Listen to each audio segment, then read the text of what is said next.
Breaking news చూస్తున్నాం. BRS working president KTR పై Banjara hills police station లో criminal case నమోదైంది. CM Revanth Reddy 2500 కోట్లు వసూలు చేసి కాంగ్రెస్ పెద్దలకు పంపారంటూ ఒక సభలో కేటీఆర్ ఆరోపించారు. ఈ ఆరోపణలపై కాంగ్రెస్ నేత బత్తిన శ్రీనివాసరావు కేటీఆర్ పై ఫిర్యాదు చేశారు. ఐపీసీ సెక్షన్ 504, 505/2 సెక్షన్స్ కింద కేసు బంజారా హిల్స్ పోలీసులు నమోదు చేసుకున్నారు.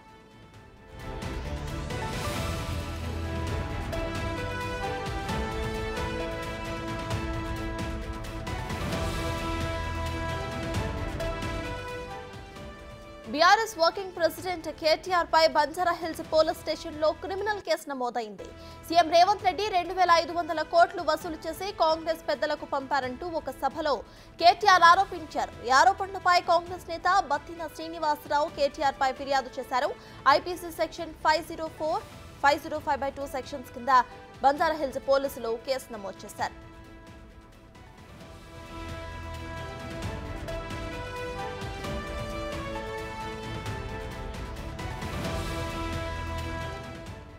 ఈ విషయంపై పూర్తి డీటెయిల్స్ మా ప్రతినిధి రాణా అందిస్తారు. రాణా, చెప్పండి, ఇటు కేటీఆర్ పై అయితే క్రిమినల్ కేసు నమోదైనట్టు తెలుస్తోంది. సో ప్రెజెంట్ అప్డేట్స్ ఏంటి?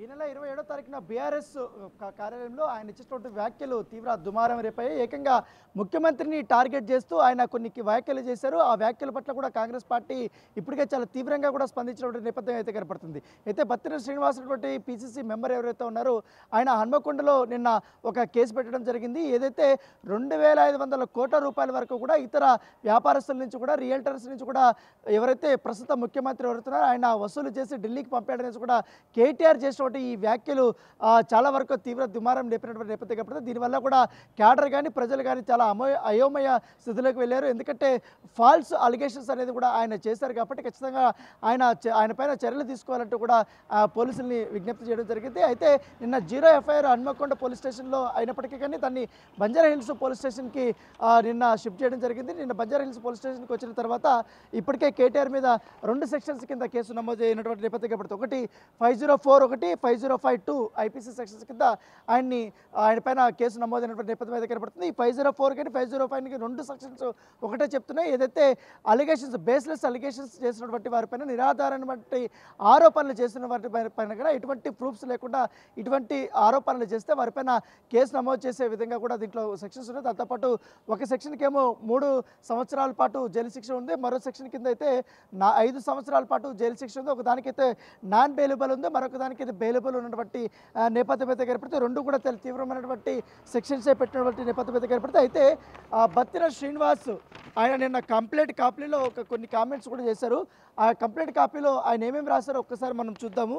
ఎందుకంటే 27వ తారీఖున బంజారాహిల్స్లోని బీఆర్ఎస్ పార్టీ కార్యాలయంలో మధ్యాహ్నం సమయంలో బీఆర్ఎస్ పార్టీ వర్కింగ్ ప్రెసిడెంట్ మరియు శాసనసభ్యులు కల్వకుంట్ల తారక రామారావు గారు గౌరవనీయులైన రాష్ట్ర ముఖ్యమంత్రి రేవంత్ రెడ్డి గారిపై నిరాధారమైనటువంటి ఆరోపణలు చేశాడు.